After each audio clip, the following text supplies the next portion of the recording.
Buenas tardes, me da gusto saludarlo, bienvenido. Vaya abriendo su Biblia por favor en el Salmo 34, versículo 4. Hoy quiero compartir un tema que es muy importante para nosotros por los tiempos que estamos viviendo. El tema se titula ¿Cómo enfrentar los temores de la vida? Y vamos a leer el Salmo 34, versículo 4. Van a aparecer los textos ahí en la pantalla. Usted puede seguirlos para irnos con más celeridad.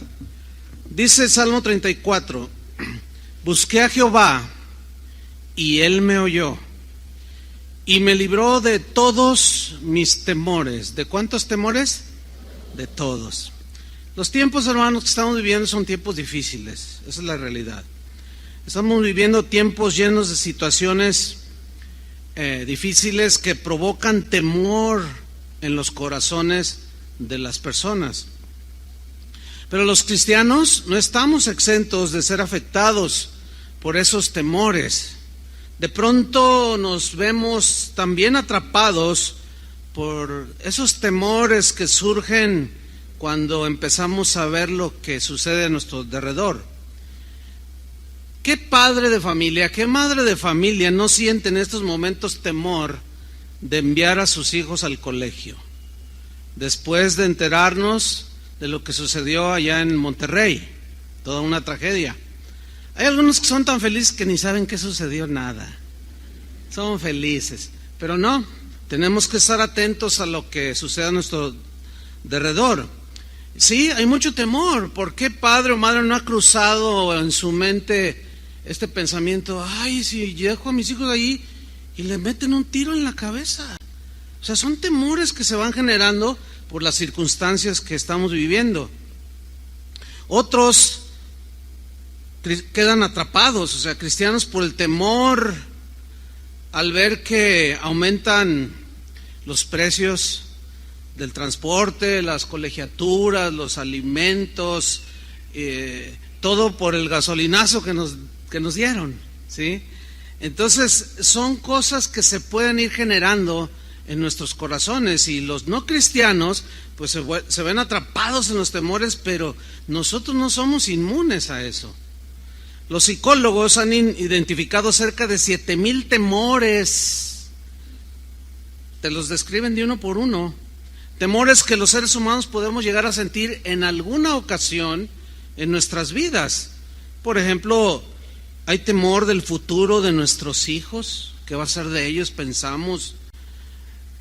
Otros tienen temor al fracaso matrimonial, otros temor a la enfermedad. ¿A quién no le cruzan pensamientos de tienes un dolorcito aquí y dices, ay, es cáncer? O cosas así. Hay gente que tiene temor a la vejez, a hacerse viejo, ¿sí? En fin, temor a perder el empleo y 7,000 temores identificados, imagínense, para dar y prestar. El problema es que los temores nos roban la energía, nos roban la fuerza física, debilitan nuestra fuerza mental, nos roban la paz. Y según estadísticas en los Estados Unidos, al año se dan cerca de 20,000 suicidios, y la gran mayoría de esos suicidios tienen que ver con los temores que tiene la gente. De ahí se genera otro problema. Algunos ingieren drogas, alcohol, pastillas para dormir, que son usadas para enfrentar los temores, tratar de superarlos o huir de ellos. Lamentablemente sabemos que esas no son salidas positivas. Los temores continúan ahí en el corazón de las personas. La palabra temor que aparece en la Biblia, sobre todo en el Nuevo Testamento, viene de un término griego que es phobos, y phobos, de ahí se deriva la palabra fobia. Pero vamos a escudriñar un poquito más esta palabra phobos, que se traduce temor, porque en el griego phobos tiene dos sentidos. Yo lo puse de esta manera: tiene un sentido positivo, el temor positivo, y el temor negativo. El temor positivo, por ejemplo, hay quien puede decir, yo tengo temor a la velocidad, y ese temor le provoca tomar precauciones y no rebasar los límites de velocidad. Y cuando va en una autopista, maneja con mucho cuidado, no va viendo el celular. Yo lo tengo aquí porque es el cronómetro, no creo que para ver si me mandan un WhatsApp. Entonces no van conduciendo y van viendo el celular, no, porque dicen, no, esto puede provocar un accidente. Y ese temor es positivo, porque te guarda y te protege tu vida y la de los demás. Hay gente que puede tener temor al frío por alguna enfermedad que adquirió, y cuando llega el invierno dice, no, yo se preocupa, dice, yo tengo temor de ahora que llega el frío. Entonces empieza a tomar vitamina C, alimentarse con guayabas, mandarinas, etcétera, y para fortalecer su sistema inmunológico. Y ese temor que siente lo lleva a tomar precauciones que van a beneficiar su vida y lo protegen. Bueno, este tipo de temores y algunos otros más son positivos porque nos ayudan a cuidar nuestra vida. Bueno, debo decirles que en la Biblia existe el temor positivo. Yo lo puse así, temor positivo, ¿sí? Pero la Biblia lo describe como temor a Dios, temor reverente, temer al Señor. En Hechos, por ejemplo, capítulo 9, versículo 31, aquí narra de cómo las iglesias, a pesar de lo difícil que era ser cristiano en ese tiempo, ellas estaban en esta condición, pero también nos dice cómo andaban. Dice, entonces las iglesias o los miembros de las congregaciones tenían paz por toda Judea, Galilea y Samaria, y eran edificadas, o sea, crecían, se fortalecían. Pero menciona algo importante: andando, caminando, viviendo en el temor del Señor. Ahí hay un temor que yo le llamé positivo, un temor al Señor, o sea, un respeto, una reverencia al Señor. Cada cristiano sabía que estaba siendo observado por los ojos omnipresentes de Dios, y su caminar, su hablar, su vivir era de mucho respeto hacia Dios, de temor a Dios. Dice, y se acrecentaban fortalecidas por el Espíritu Santo. Vemos pues aquí que el temor del Señor nos conduce a lo bueno, el respeto. No, yo no lo voy a hacer porque no quiero ofender a Dios, y el cristiano se detiene. Pedro, el apóstol, en primera de Pedro 1:14, lo planteó de esta manera. Dice así: como hijos obedientes. Noten que el apóstol de antemano está deduciendo que los cristianos por naturaleza somos obedientes. Amén.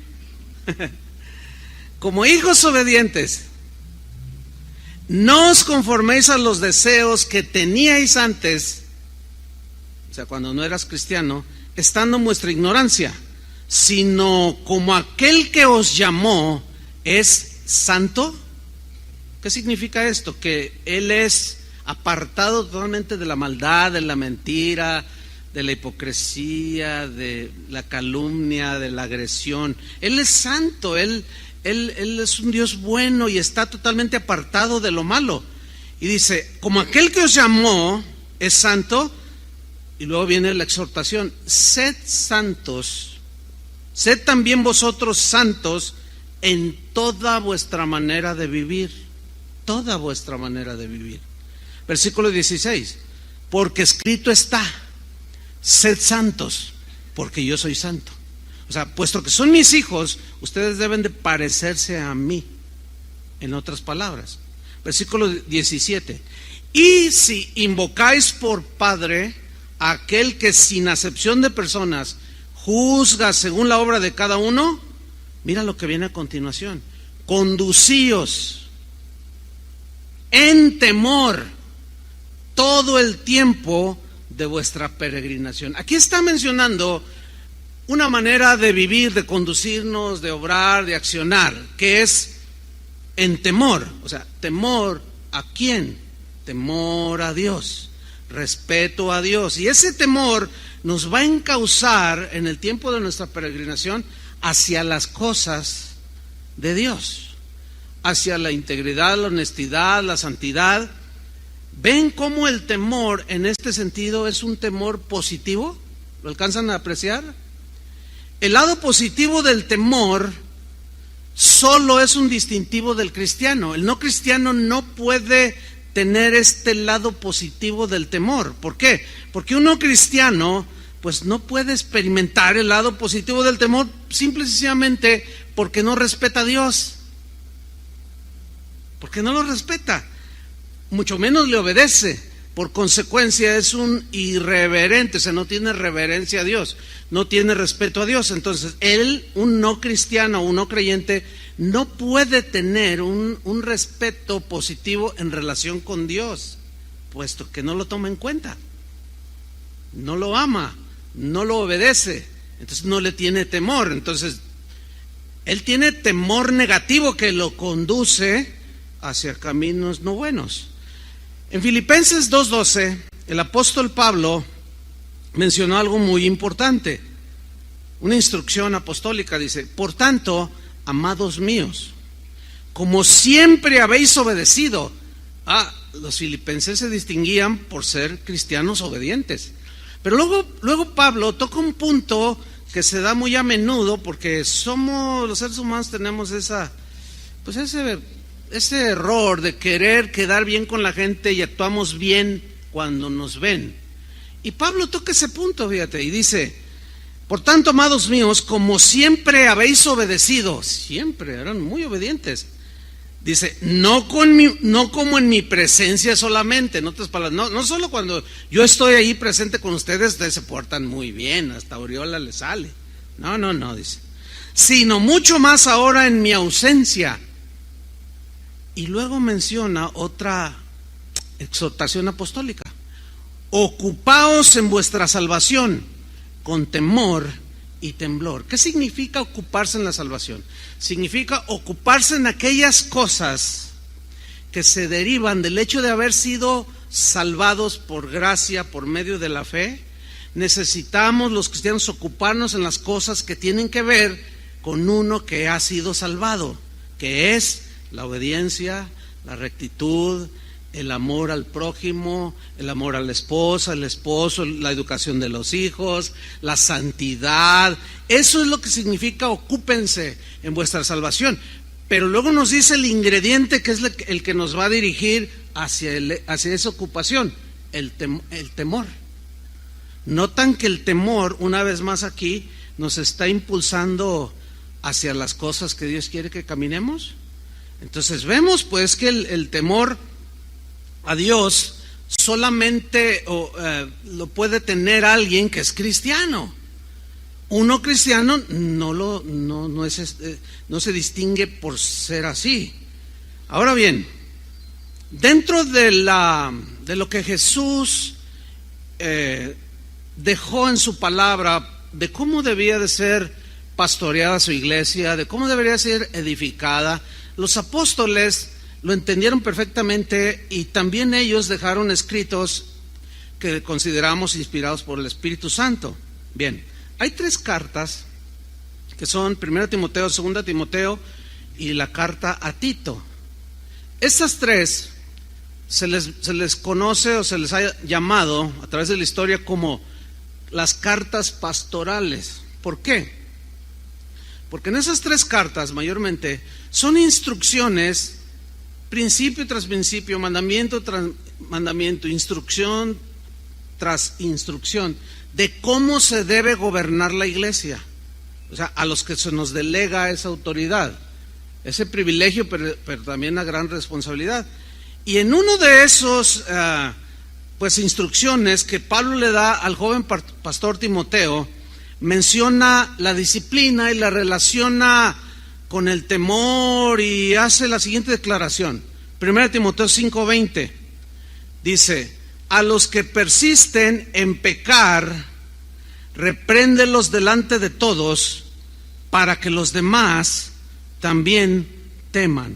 Miren, aplicar la disciplina para los pastores es un asunto difícil. Se los voy a ilustrar de esta manera. ¿Cuántos de ustedes son padres de familia? ¿Tienen sus hijos? Ok. ¿Todos los días se portan bien sus hijos?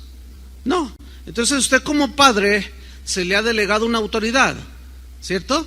que usted tiene que ejercer para encauzar a su hijo y lo disciplina, le llama la atención, le da sus disciplina, como dice la Biblia, etcétera, etcétera. Pero ¿a quién de ustedes como padres les gusta darle disciplina a sus hijos? A mí no me gustaba disciplinar a mis hijos, pero era necesario disciplinar a mis hijos.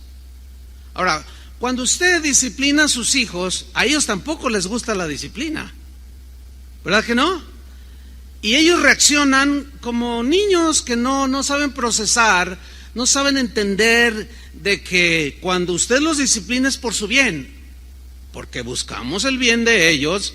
Cuando les llamamos la atención, cuando les regañamos, cuando les prohibimos, anhelamos y deseamos su bien. ¿Sí o no? Ok. El problema se genera para los padres de familia porque se genera un problema. ¿Cuál es? Es el siguiente. Los niños no por su calidad de niños, no pueden procesar que la disciplina, el castigo que los padres ejercen sobre ellos son para formarlos. Ellos no lo procesan. Ellos reaccionan de esta manera y dicen, ya no me quieres, dicen ellos, ¿verdad? ¿Les ha dicho así su hijo? Y luego, me voy de la casa. Y agarra su maletita roja y se sale, ¿verdad? Así. Y usted le dice, no, hijo, sí te quiero, sí te amo, pero precisamente porque te amo te tengo que disciplinar. Por cierto, este domingo no te voy a dar un peso para que gastes. Porque esa reacción y lo que le dijiste a tu maestra merece una disciplina, hijo. Entonces el niño se molesta, se enoja y va y se los cuenta a sus amiguitos en la escuela. Mi mamá no me quiere.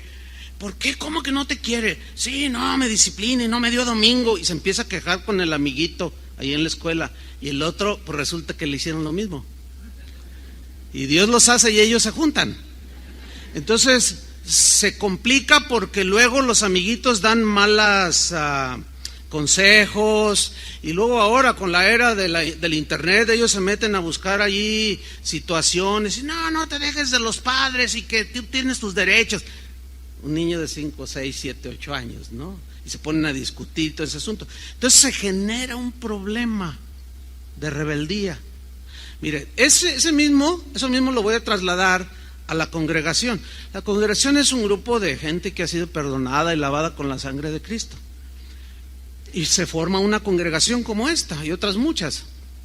Pero hay principios que la Biblia están muy claros de que debe de haber disciplina en la casa del Señor. El problema es que a los pastores nos toca ser como en el caso de los padres, de aplicar la disciplina. Y como hay de todos niveles espirituales en una congregación, hay los pequeñitos en Cristo, los niños en Cristo, los adolescentes en Cristo, y siempre hay gente también que ya va madurando y otros ya están maduros. Pero se genera un problema cuando los pastores, que según la Biblia velamos por vuestras almas, según Hebreos, porque nosotros somos los que vamos a dar cuenta de su estado espiritual de ustedes, así como ustedes como padres con sus hijos van a dar cuenta de sus hijos.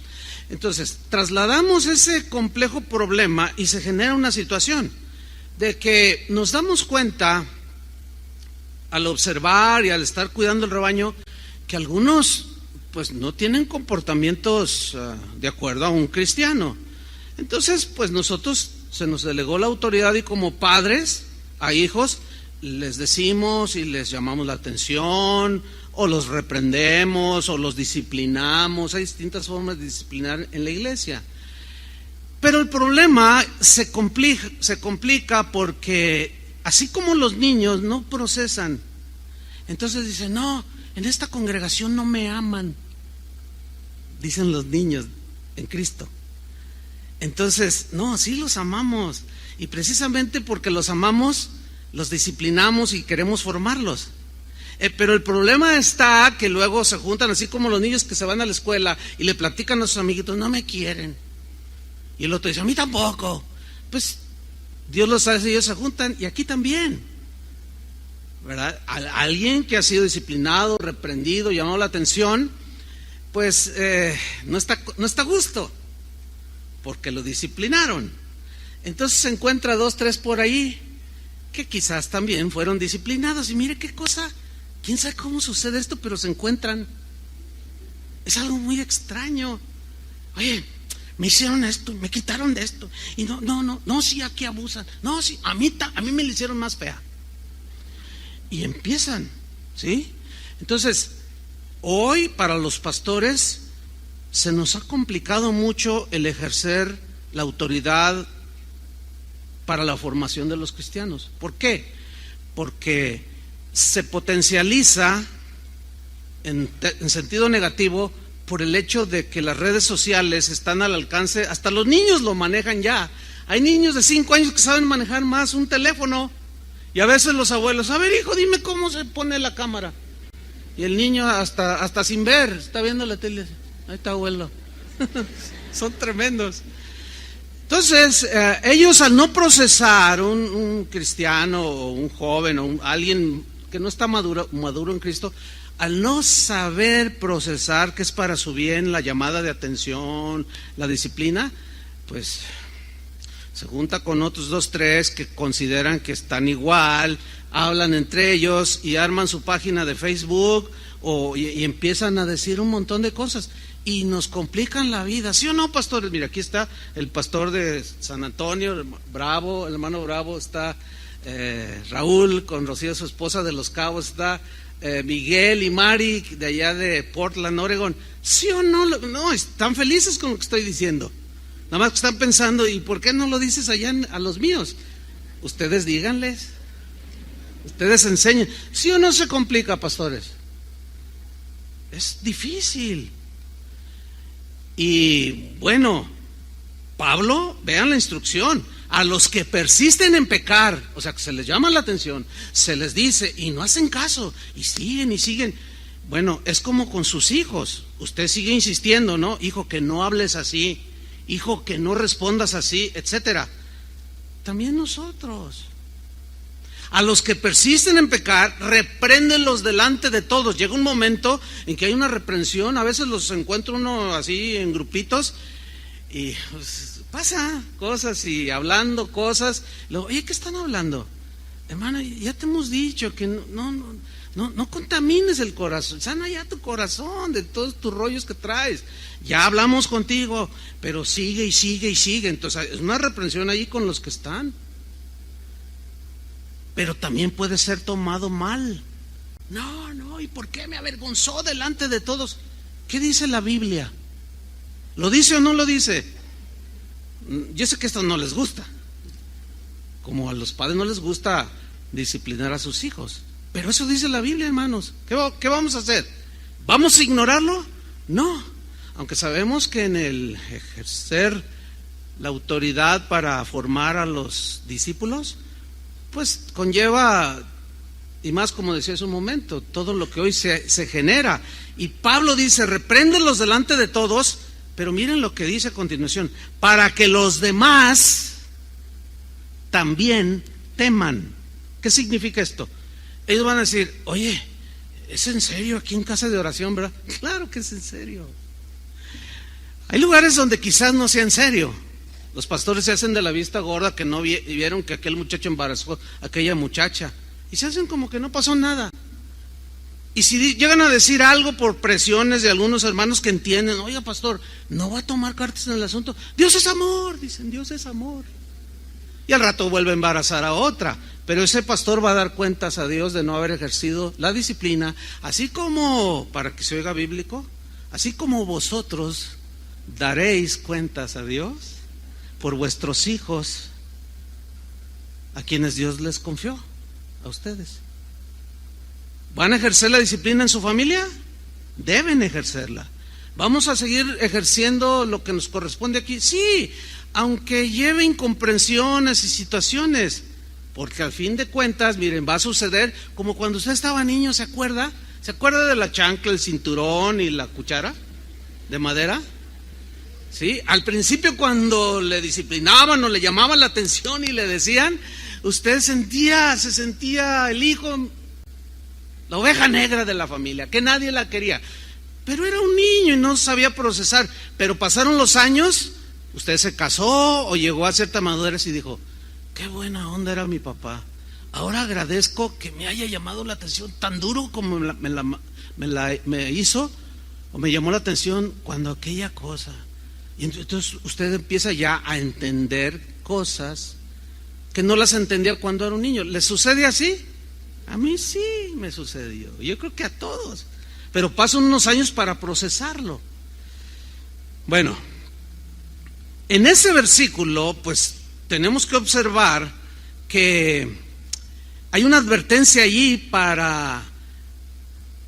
de exhortación y de reprensión para el que no está ocupándose en su salvación y está generando otro tipo de situaciones, y hay una reprensión para que los demás, al darse cuenta, tengan ese temor, pero será un temor bueno, positivo. Este es el temor en el sentido positivo. Ahora vamos a ver algo sobre el temor en el sentido negativo. Bueno, desgraciadamente este es el lado del temor en el que más nos involucramos los seres humanos. Mire, por una parte, los no cristianos se distinguen por su total irreverencia. Es decir, su manera de vivir denota y habla que no respetan a Dios. Aunque pasen en su auto o en un colectivo y pasen por un templo y se persinen, pero al rato siguen diciendo y haciendo y viviendo como ellos quieren. O sea, no respetan a Dios, se distinguen por eso.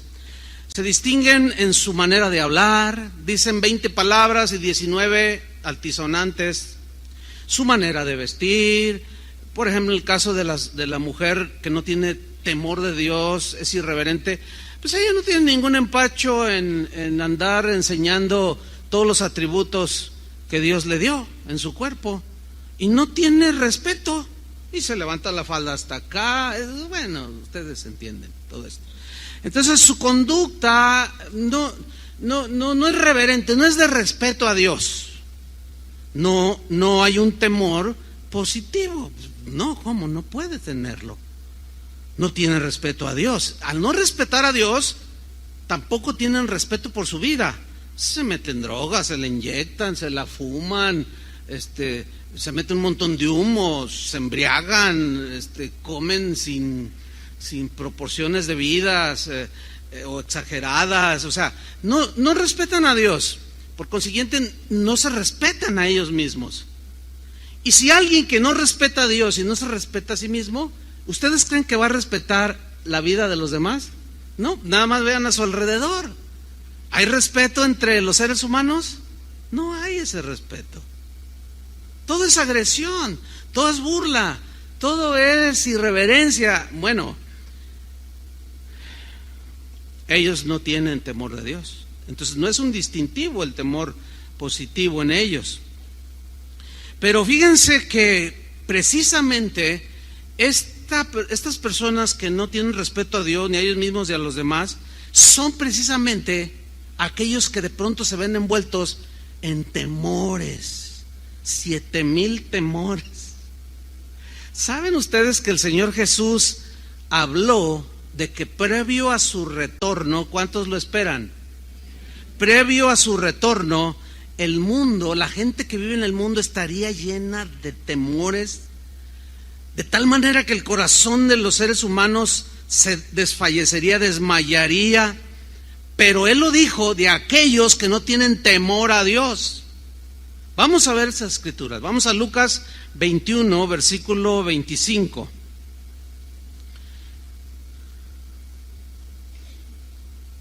Dijo Jesús: entonces habrá señales en el sol, en la luna y en las estrellas. Señales se refiere a cataclismos en la atmósfera, en los cuerpos celestes, en el universo, que pueden afectar o que van a afectar la tierra, aquí donde vivimos. Habrá todo este tipo de señales, ¿sí? Dice, y en la tierra, donde moran los seres humanos, angustia de las gentes, confundidas, dice, a causa del bramido del mar y de las olas. ¿No les suena esto a un tsunami? Bueno, ¿sí? Desgracias, cataclismos que van a infundir temor. Pero ese temor llegará a tal grado, en el versículo 26, dijo el Señor Jesús, desfalleciendo los hombres por el temor.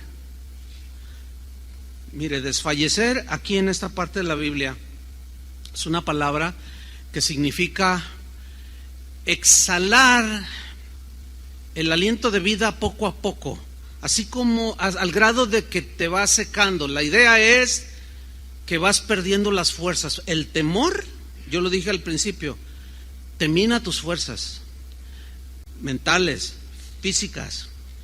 Cuando alguien está a punto de desmayarse, siente una debilidad, ¿no es cierto?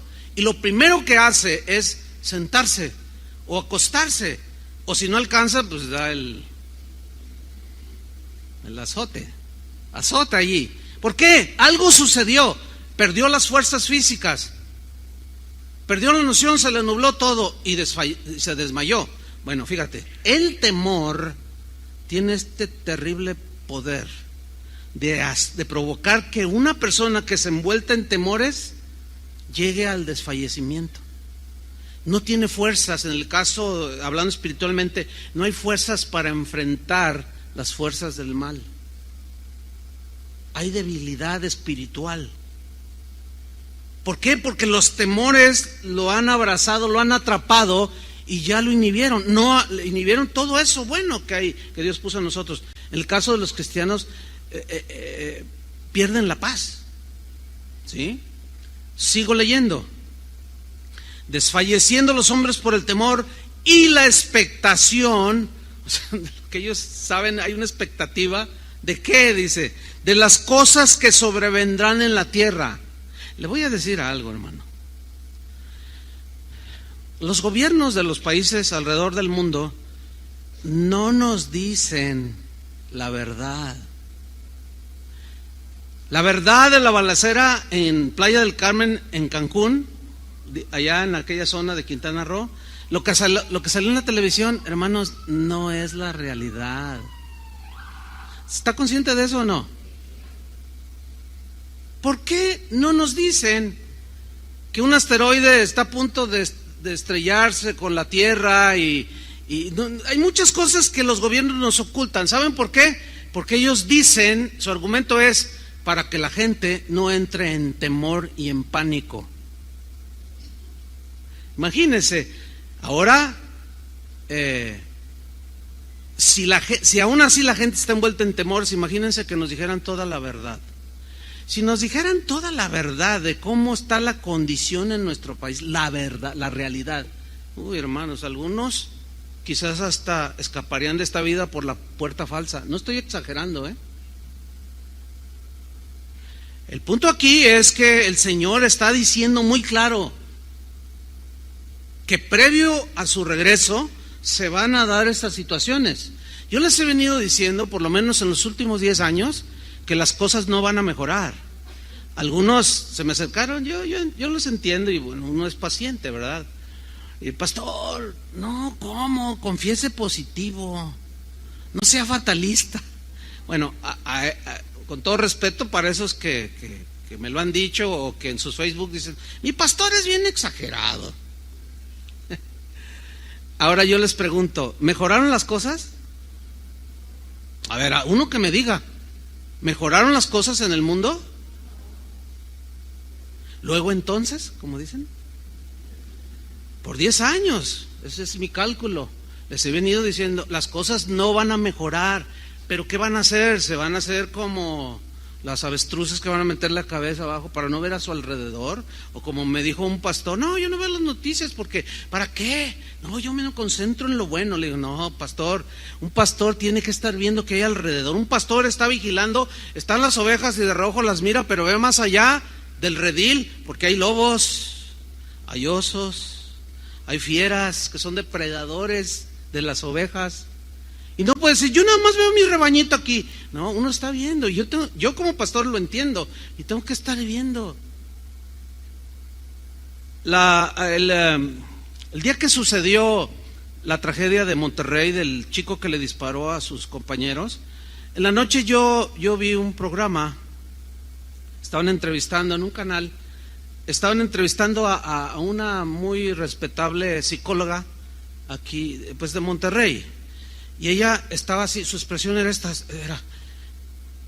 o sea, estaba en shock.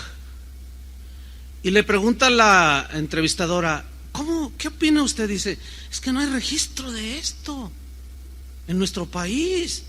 Estoy muy preocupada como psicóloga y pedagoga, estoy muy preocupada porque pues esperemos que no vuelva a suceder. Hermanos, es el principio. No soy fatalista, porque en todo caso el fatalista es Jesús, que está diciendo que todo se va a volcar de tal manera que la gente va a estar así llena de temor. No, es la realidad, hermanos. Y por haberse multiplicado la maldad, multiplicación de la maldad, hermanos, y nosotros durmiendo en nuestros laureles.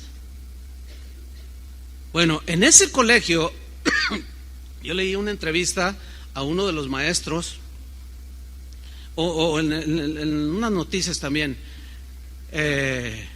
Dice, ahora nos están presionando que revisar las mochilas. Dice, nosotros lo hicimos, pero los padres argumentaron, no, mi hijo es un buen niño, es un buen chico, él no es anticonstitucional, no le meta la mano allí.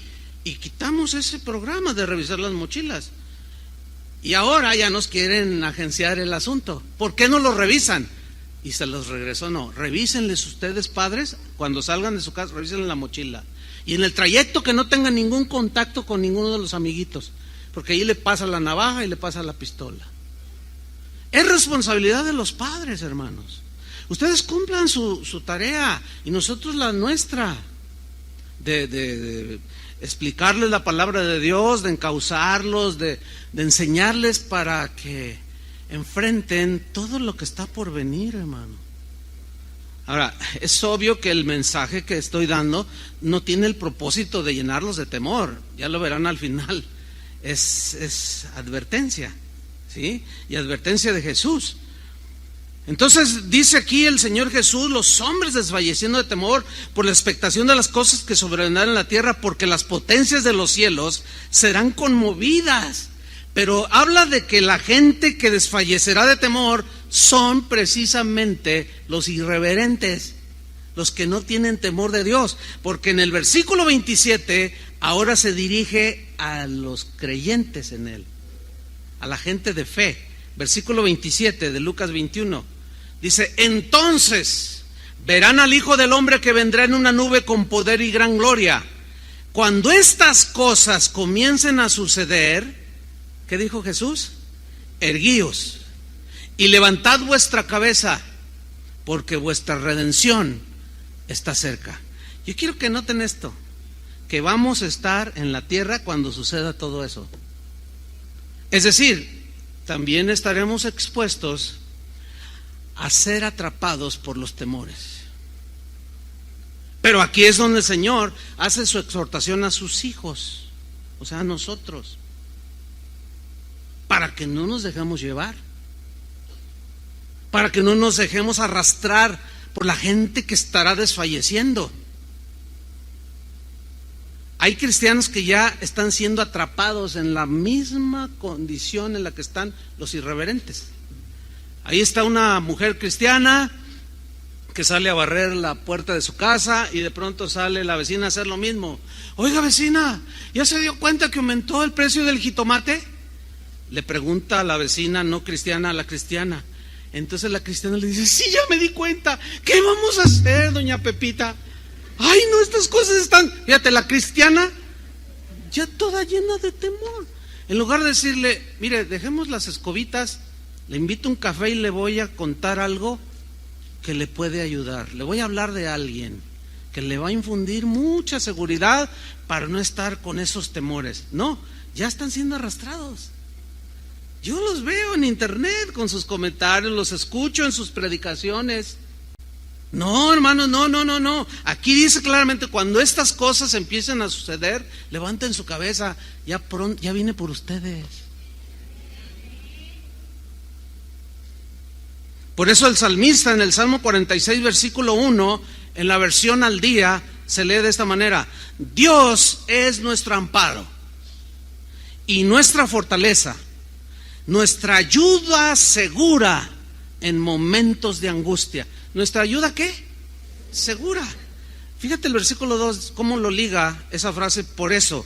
O sea, porque Él es nuestra fortaleza y nuestra ayuda segura en momentos de angustia. Por eso, no temeremos, aunque se desmorone la tierra y las montañas se hundan en el fondo del mar, aunque rujan y se encrespen sus aguas y ante su furia retiemblen los montes. ¿Qué dice en el versículo 2 al principio? No temeremos.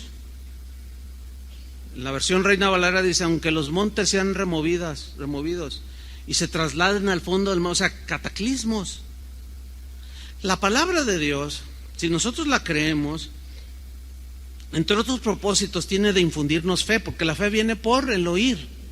Entonces, hay que estar al pendiente qué es lo que estamos oyendo. Mire, para estar enterado de cómo están las situaciones a mi alrededor, yo tengo que estar viendo y oyendo. Viendo en el caso que vea un noticiero en la televisión. Y a veces es tan negro el panorama que tengo que apagarle. Me doy cuenta, pero... Y luego, Señor, y luego viene a mi mente textos como estos. Bueno, sí, las cosas se vendrán terribles, pero no temeremos, porque tú estás con nosotros. Sin embargo, hay temores, pues que no solo los no cristianos tienen, también, y muchas veces los cristianos somos atrapados en esos temores. Uno de los temores que yo diría universales, que es propio de todo ser humano, es el temor a la muerte, temor a morir. Y general, bueno, dicen que México es un país que bromea mucho sobre la muerte. Sí, pero detrás de eso está el miedo. Y para apaciguar un poco ese temor, se cuentan chistes de la muerte y calaveritas y que no sé qué, pero en el fondo existe ese temor a la muerte. Usted háblele de la muerte a alguien y dígale así, ¿no? Oye, ¿tú has pensado cuándo te vas a morir? ¡Ay, qué tema! No, ¿qué me hablas de eso? No hablemos de eso, hablemos de cosas más amables, dicen. Pero haz la prueba hoy en la tarde. Y vas a ver lo que te dicen. En general te van a decir, no, de que, ay, oye, no me asustes. No te asustes, que un día te vas a morir. Ay, oye, ¿qué traes? O sea, es un temor que está ahí anidado. Fíjate lo que dice Hebreos 2:14. Pero es un temor que también desgraciadamente arrastra a los cristianos cuando no estamos con conocimiento o en un buen entendimiento. Dice Hebreos 2:14 en la versión del lenguaje actual: puesto que esos hijos son de carne y sangre, o sea, humanos, Jesús también experimentó esta misma condición, o sea, hombre, todo Dios, todo humano, y al morir, muerte física, le quitó su poder al que reinaba por medio de la muerte, es decir, al diablo. Mira cómo dice el versículo 25 en esta versión: de este modo, o sea, por medio de la muerte de Jesús, le quitó a Satanás el dominio de la muerte, porque al morir y resucitar ya no tiene poder la muerte. Y Satanás, que fue quien provocó que el hombre pecara y la paga del pecado es la muerte, pues todos estábamos así con un temor a morir, porque hay un cielo y un infierno. Y había ese temor. Dice, de este modo liberó, versículo 15, de este modo liberó a los hombres que por miedo a la muerte permanecían esclavos en todos los aspectos de su vida. O sea, ese es un temor que yo me he encontrado con cristianos que tienen temor, un pavor a la muerte, pero es un temor innecesario, porque de todos modos te vas a morir. ¿Me dejan tomarles una foto? Miren, es muy interesante porque Algunos tienen una sonrisa en los labios, esos están yendo más allá. Voy a estar con el Señor. Y otros están así como, no pienso morirme. No, pues aunque no lo pienses. Mira, los cristianos, bueno, ¿cuántos son cristianos aquí? Bueno, los cristianos tenemos suficientes razones para no estar esclavizados al temor a la muerte. Nada más les voy a dar brevemente un ejemplo. 1, Pablo, Filipenses 1:21, dijo así: porque para mí el vivir es Cristo y el morir es ganancia. Generalmente cuando alguien está a punto de ser sepultado dicen, ay, pues sufrimos la pérdida de fulano de tal. En el caso del cristiano, al menos los cristianos durante los primeros 300 años no tenían ese concepto así como ambiguo, como que los cristianos de hoy no tienen ese concepto bien asimilado como lo tenían los primeros cristianos. Pablo les decía a los corintios, miren, los veía tan inmaduros, tan faltos de sabiduría, eran duros para aprender, que una vez les dijo, miren, no sé qué, estoy en un estrecho, no sé qué hacer, si quedarme aquí y estar con vosotros o partir con el Señor, lo cual sería muchísimo mejor. ¿Por qué dijo sería muchísimo mejor? Porque allá en el cielo ya no hay llanto, ya no hay tristeza, ya no hay dolor, ya no hay nada, se acabó el sufrimiento y estamos en la misma presencia de Dios.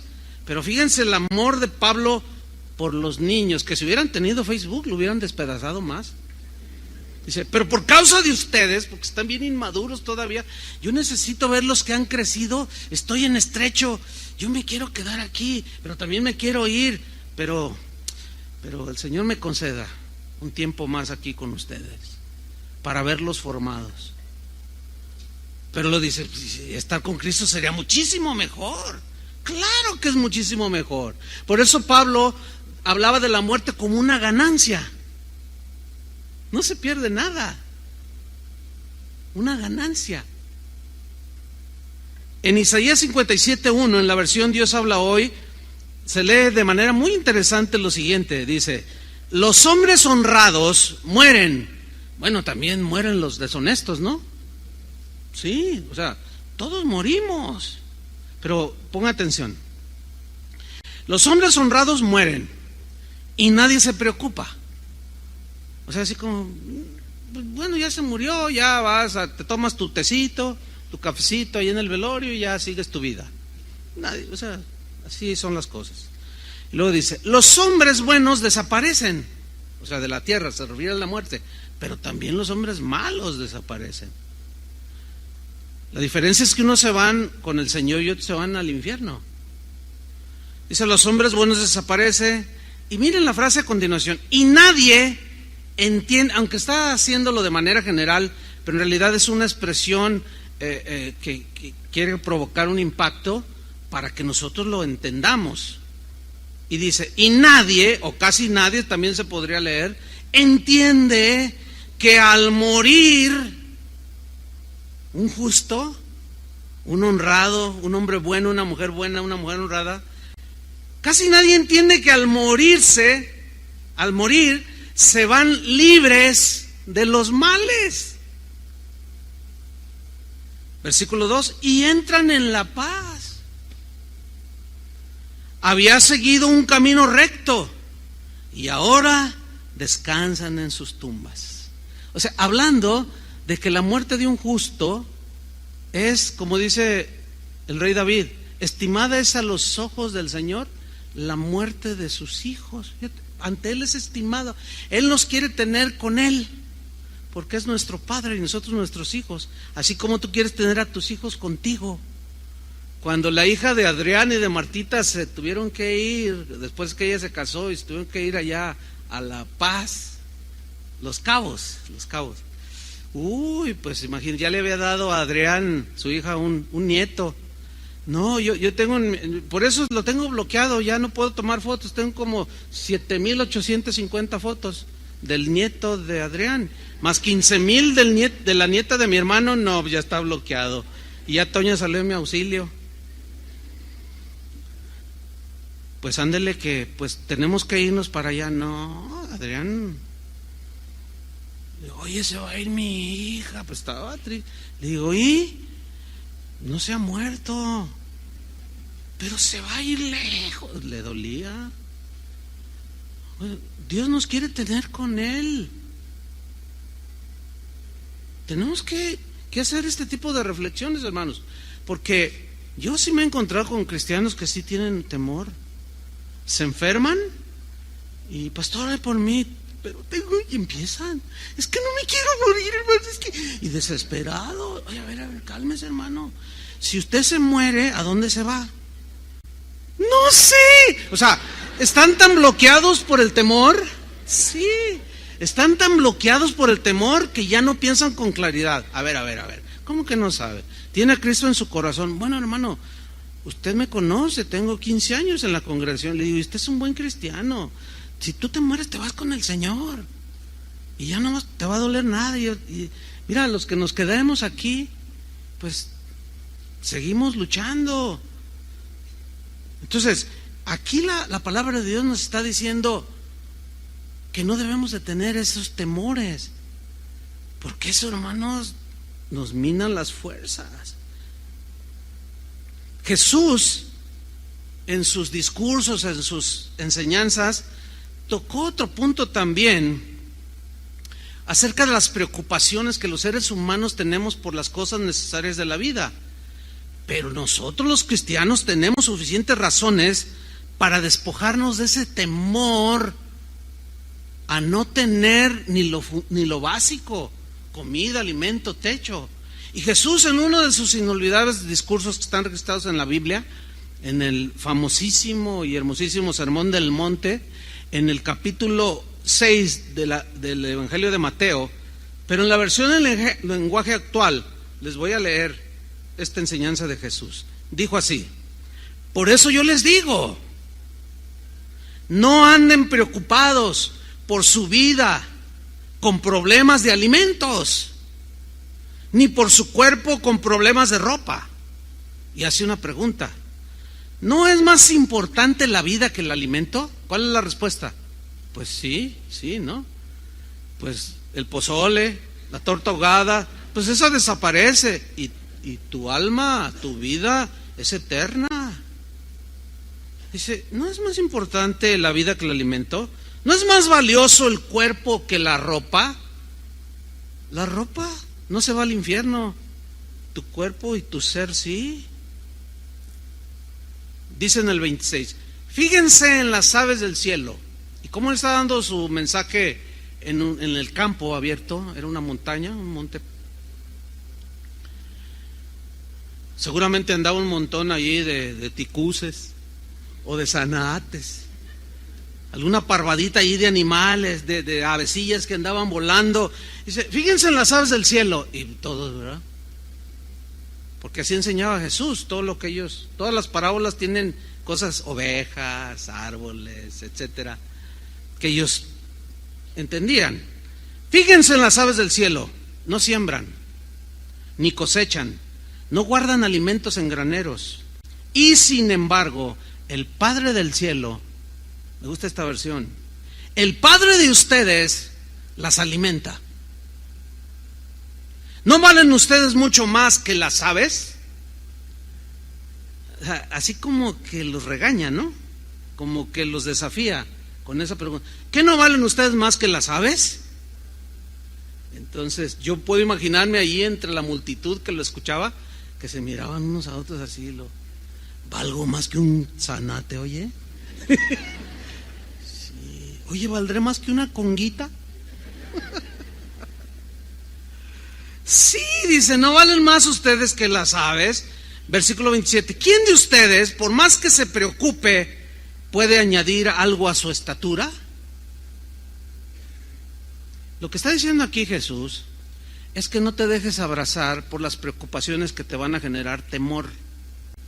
Vive el día. Los afanes, los problemas, las situaciones, los ataques, las tragedias alrededor del mundo o en nuestra ciudad, el tráfico de esta ciudad que está terrible, vívelo el día de hoy. No estés preocupado por el día de mañana. Ese es el mensaje de Jesús. ¿Por qué? Porque Él es el mismo ayer, hoy y por los siglos. Es Dios del pasado, del presente y del futuro. Si bien nosotros no sabemos el futuro, Él sí, por eso es omnisciente. Y Él está hablando de su omnisciencia para que nosotros confiamos que al saber Él todo el futuro, confiemos porque Él nos ha dado su palabra. No se preocupen. Sigue diciendo en el versículo 28. ¿Y por qué se preocupan tanto por la ropa? Miren cómo crecen las flores del campo. Y miraban las flores ahí en las laderas del monte. Y no trabajan ni tejen. Pero yo les digo que ni Salomón, con todo su lujo, porque era un rey y muy rico, se pudo vestir como una de ellas. Y si Dios viste así el pasto del campo que hoy brota y mañana se echa al fuego, ¿no hará mucho más por ustedes? Pero luego viene una expresión que parece ser fuerte, pero es una expresión que Jesús dijo para provocar en ellos una reacción, para que reaccionen y se ubiquen. Les dice, qué poca fe tienen. Qué poca fe tienen. En la Reina Valera dice, hombres de poca fe. ¿Por qué no tienen fe? O sea, está demostrando que era el Hijo de Dios, que era Dios encarnado, que estando en sus manos no había de qué preocuparse.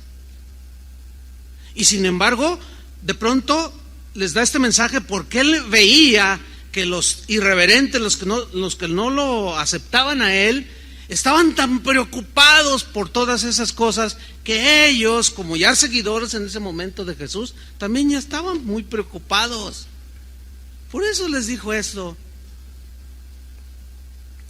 Pero también es una verdad que no estamos, a pesar de ser cristianos, no estamos inmunes a los temores, pero tenemos una maravillosa manera de enfrentarlos a esos temores. ¿Cómo? Con una fe sólida. Una fe puesta en nuestro Padre Celestial, que es todopoderoso y que nos va a suplir cualquier necesidad, pero que no quiere que caigamos en esos temores. Y aun si llegáramos a caer, Él nos sacará de allí por medio de la fe para darnos paz. Porque fe pequeña como un grano de mostaza, ¿se acuerdan cuando Jesús dijo esto? Puesta en un Dios grande es igual a grandes respuestas. Dios va a suplir, Él es el dueño de todo, pero se requiere fe. Dios exige fe, porque sin fe es imposible agradar a Dios. Y enseguida en el versículo 31 se dirige ya de manera bien personal a los que sí creían de entre toda la multitud. Les dijo en el 31, no anden tan preocupados, eso ya es a sus discípulos, ni digan, ¿tendremos alimentos? ¿O qué beberemos? ¿O tendremos ropas para vestirnos? Mira el 32, los que no conocen a Dios, y había muchos ahí infiltrados.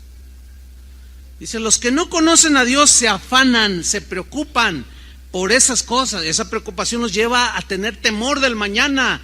¿Qué comeremos? ¿Qué vestiremos? ¿Qué vamos a hacer? Nuestros hijos, nuestro trabajo.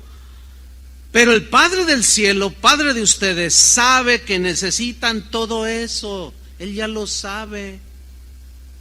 33. Por lo tanto, busquen primero el reino de Dios, o el reino y la justicia de Dios, y les darán también todas esas cosas. La Reina Valera dice, y les serán añadidas todas esas cosas. Versículo 34. No se preocupen por el día de mañana, que cada vez se ve más negro. No, pues el mañana se preocupará por sí mismo. En la Reina Valera dice, no se afanen pues por el mañana, porque cada día tiene sus propias preocupaciones. Enfréntenlas con fe. A cada día le bastan sus problemas. Es suficiente como para estar pensando en el futuro que nadie conoce, solo Él. Él solo nos pide fe. Digan todos fe. ¿Qué es fe? Plena y absoluta confianza en Dios. En las cosas hasta las fundamentales, para no caer en temores. Cuando recién iniciaba Casa de Oración, después de un par de años, viví una experiencia con una persona que se congregaba en aquellos años, de esto hace más de 30 años, que les voy a contar. Habrán escuchado quizás en alguna ocasión la historia, pero un hermano se me acercó y me dijo: pastor, perdí mi empleo, dice, y en mis ahorros nada más me alcanza para 15 días. Ore por mí para que Dios supla. Dije: claro, por supuesto. Y oré por él y le di algunos textos, en fin. Pasaron los 15 días y me dice: pastor, no he conseguido trabajo y estoy preocupado porque no he conseguido y ya se me acabó la provisión que tenía ya ahorrada. Entonces yo le dije: mira, vamos a orar, Dios no te va a dejar, pero necesitas confiar en el Señor. Y me dice: sí. Y oré por él. Llegó a mi casa porque éramos vecinos en ese tiempo. Eso fue en la mañana. En la tarde llega corriendo y golpeó así, tocó con la mano abierta y pues hace más escándalo, ¿no? Y luego yo, entonces me asomo, dice: pastor, está pasando algo en mi casa, algo tremendo. Y estaba así como sorprendido. ¿Qué es? Venga, vamos. Y hasta corrimos. Bueno, en aquel tiempo todavía podía. Todavía. Bueno, entonces llegamos y yo esperaba ver en la sala una despensa de este tamañote. Entonces yo miro, ¿qué está pasando? No veía nada.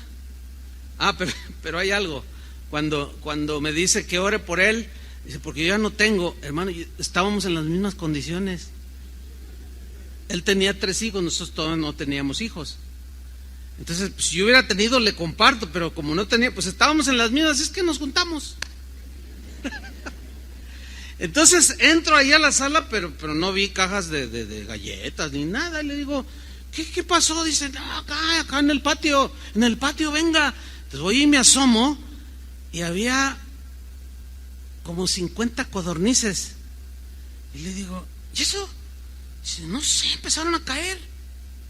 Y que nos metemos. Y estando allí, miren, caían las codornices.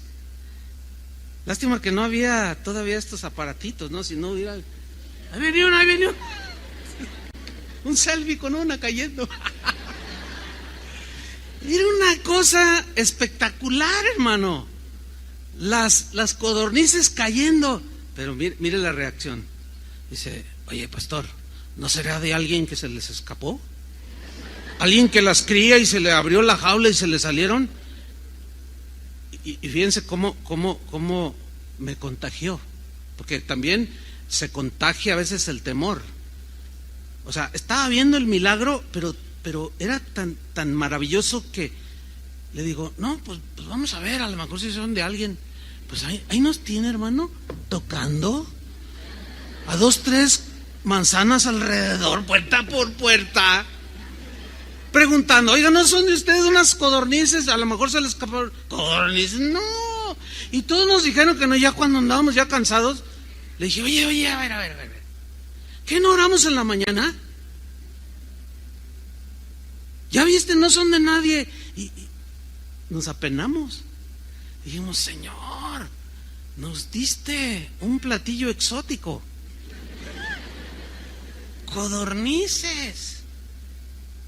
Fíjense cómo a veces aún nos pasamos viendo el milagro. Pero yo quiero resaltar cómo Dios no nos dejó. Han pasado muchos años, Dios siempre ha estado ahí, hermanos. Debo de decirles algo. Cuando inició Casa de Oración, en 1982, había crisis en el país. Los que son de ese tiempo se acordarán. En el 84 hubo otra crisis. En el 90 otra. En el 94 otra. En el 96 otra. Y ahora un gasolinazo. Siempre he oído crisis en este país. Cada fin de año dicen lo mismo. El próximo año, nubarrones negros vienen sobre México.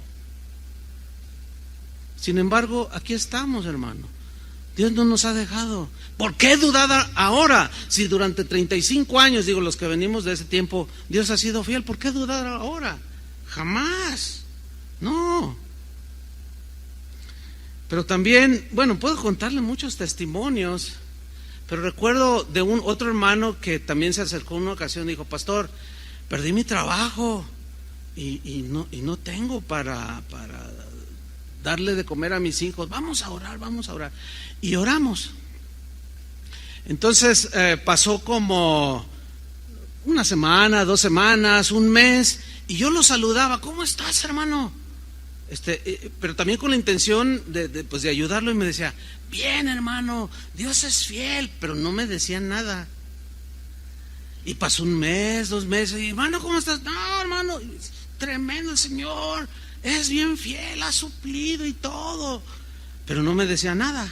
Hasta después de 6 meses, un domingo me dice: pastor, fíjate que después de 6 meses ya conseguí trabajo y me acaban de dar mi primera raya, mi primer pago.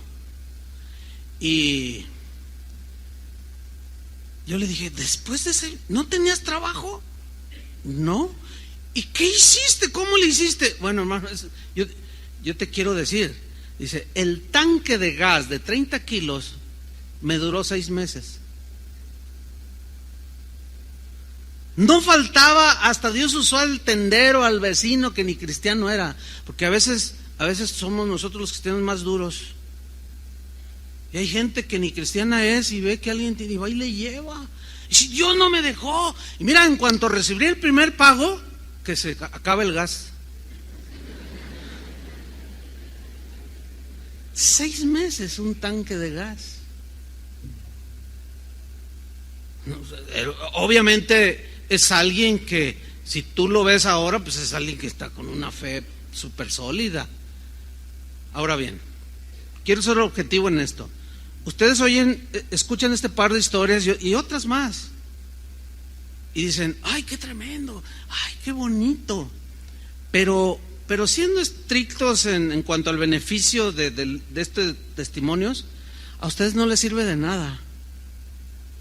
Absolutamente de nada. ¿Cómo, pastor? Sí, oír este testimonio aumenta mi fe y me la fortalece. Pero aún así, todavía no genera lo que quiere generar el Señor. No le sirve de nada. ¿Sabe hasta cuándo usted va a poder decir: Dios ha fortalecido mi fe? Después de enfrentar sus propios desafíos,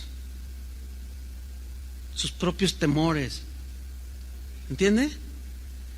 ¿Por qué? Porque todos somos individuales y cada uno tiene sus propios retos, sus propias situaciones, y usted va a tener que enfrentarlas en carne propia. Pero usted requiere fe, necesita fe. El Señor lo único que pide es fe. Eso es lo único que pide el Señor.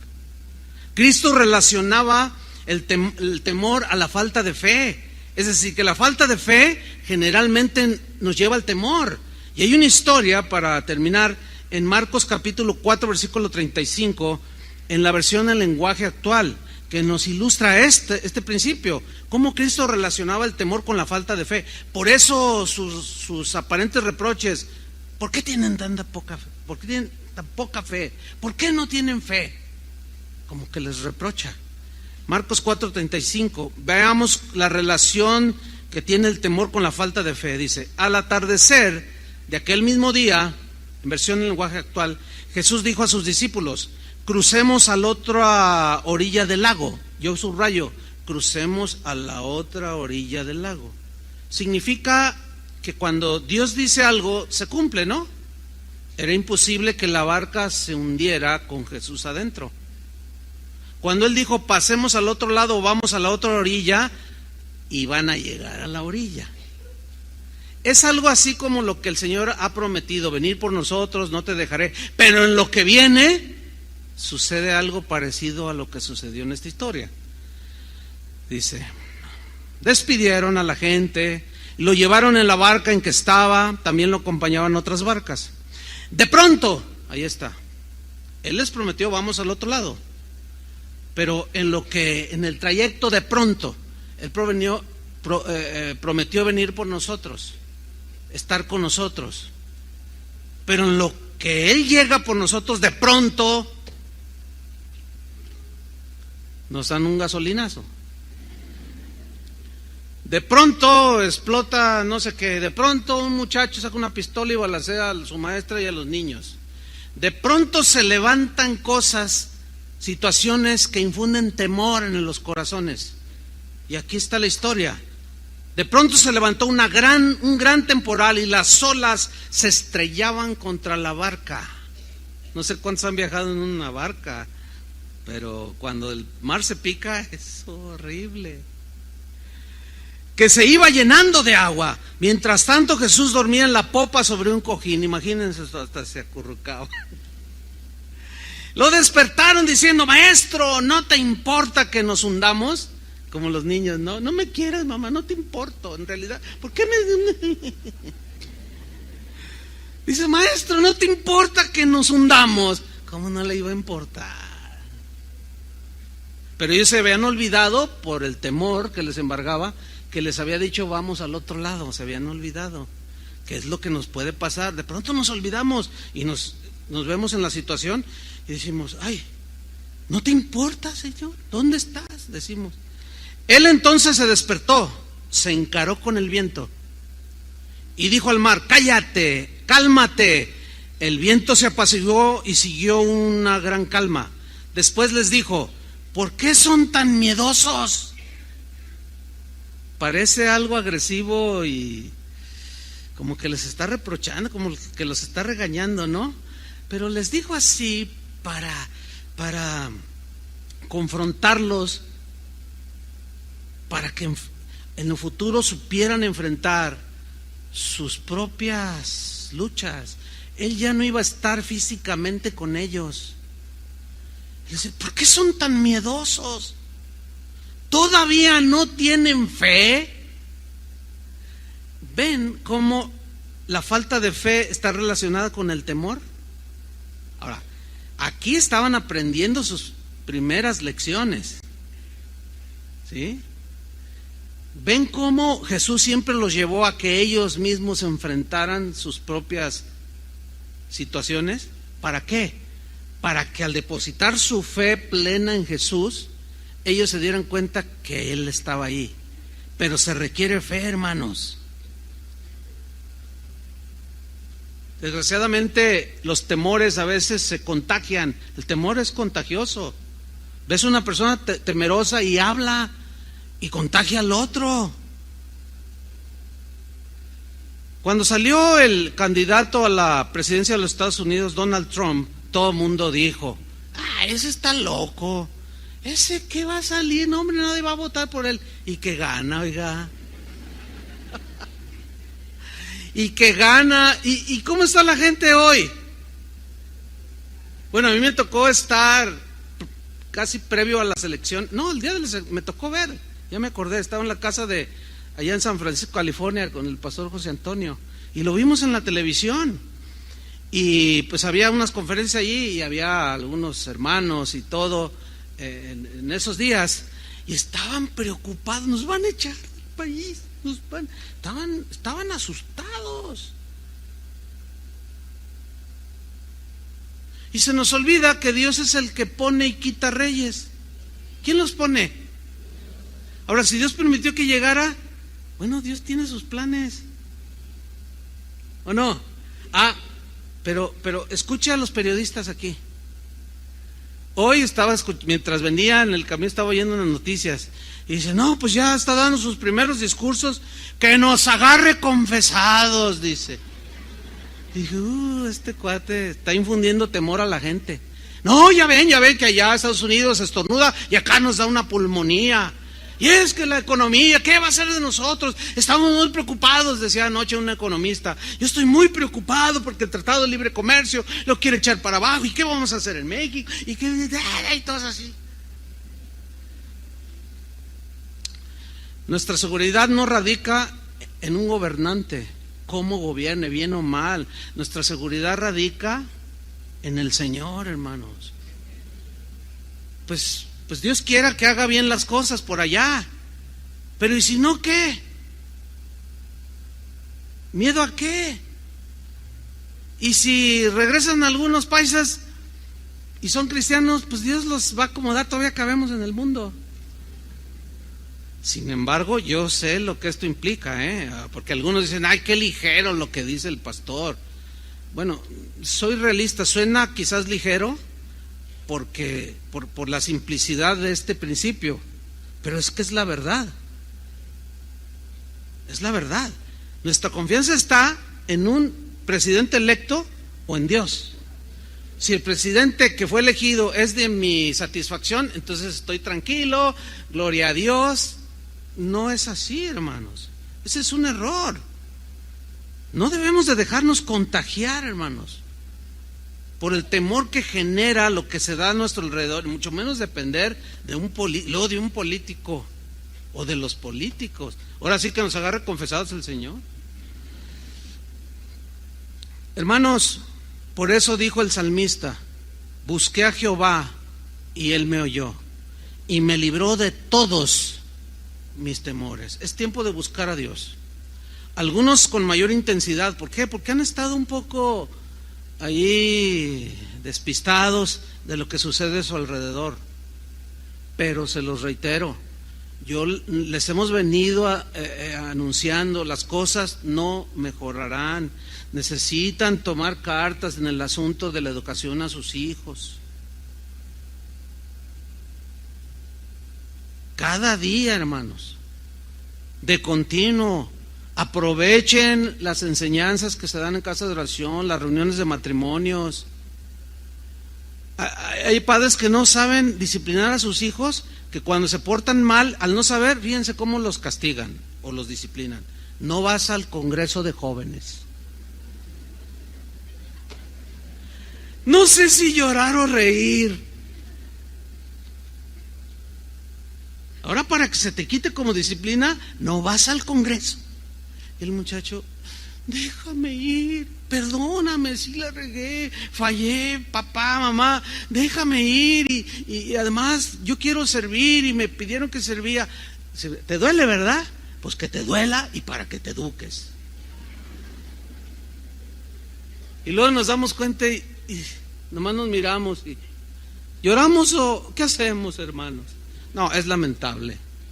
No, hermanos, ya todo eso debe lo más pronto posible que acabe, esa displicencia, ese descuido, porque a la hora que venga todo o se acreciente, ¿qué vas a hacer? Busquemos al Señor. Él nos oye y nos librará de todos nuestros temores. Pongan su fe en el Señor. Él no los va a dejar a nadie. Amén. Oremos. Incline su rostro. Yo quiero que de manera especial oremos. No se muevan de sus lugares, todavía no terminamos, por favor, para no interrumpir allí con los que necesitan oración. Pero quizás hay aquí algunos que estaban en esa situación o están en esa situación y sus pensamientos se han cruzado, se han confundido y quizás hay temor. Queremos orar por ustedes para que Dios fortalezca su fe. Hay algunos que consideran que están en esa situación así como de inseguridad y tienen temor. Pónganse de pie ahí en su lugar. Aquellos que queremos orar por ustedes para fortalecerlos, bendecirlos. Bien, no son muchos. Bueno, gloria a Dios. Eso me da gusto que estén creciendo, asimilando y tengan su confianza en el Señor. Pero siempre va a haber, hermanos, a cualquiera nos puede pasar, algunos por su corto tiempo conociendo al Señor, otros quizás han escuchado las voces de alrededor o han visto lo que sucede y tienen temor, pero el Señor está con ustedes. Amén, hermanos, los que están de pie, no les va a dejar, pero pongan su fe en el Señor. Yo soy testigo de que Dios es fiel. Y aquí hay un montón, ¿verdad que sí? Dios no nos deja. Así es que vamos a orar por ellos. Ellos son los que en un momento, la Biblia habla de que son un poco débiles. Vamos a levantarlos delante del Señor, amén. Levante su rostro los que están sentados, vea a su alrededor, hay algunas personas. Levántese y abrácelos o ponga su mano y oremos por ellos. Padre, en el nombre de Jesucristo te damos muchas gracias. Gracias por tu palabra, Señor, que me da fe, que la fe viene por el oír tu palabra. Y fe no solo para salvación, ya la mayoría de nosotros somos salvos por gracia, por medio de la fe. Pero también se requiere fe para enfrentar los temores que se empiezan a llegar y nos atrapan al ver las circunstancias adversas que se dan en la vida, en esta vida injusta e imperfecta en la que vivimos. Pero en este momento, Señor, pedimos por nuestros hermanos que están sufriendo, sienten desánimo, quizá desesperación, y los miedos, los temores los han atrapado de tal manera que se desalientan, se deprimen, y al faltarles esta fe son envueltos en sus temores, en esos temores, Señor. Pero en esta mañana te buscamos, Señor, te pedimos, y tú nos oyes y nos libras de todos nuestros temores. Libra, Señor, de temores a nuestros hermanos. En el nombre de Jesucristo te lo pedimos. Temores de cualquier clase. Gracias, Señor, porque te buscamos, te pedimos y nos oyes. Trae libertad, da mucha paz, Señor, a los corazones. Y aunque la tierra sea removida y se trasladen los montes a lo profundo de la mar, no temeremos, porque tú estarás con nosotros, Señor. Gracias porque tú suples el alimento, el vestido, un techo donde vivir, y provees, Señor, para nuestras cosas necesarias. Nosotros queremos enfocarnos en la búsqueda del reino, de las leyes del reino, y en la justicia, las cosas rectas, honestas, en la riqueza espiritual a través de Cristo Jesús. Y lo demás nos es añadido. Te damos gracias por esas añadiduras, Señor. En el nombre de Jesucristo te damos las gracias, Señor. Amén. Que Dios los bendiga a todos.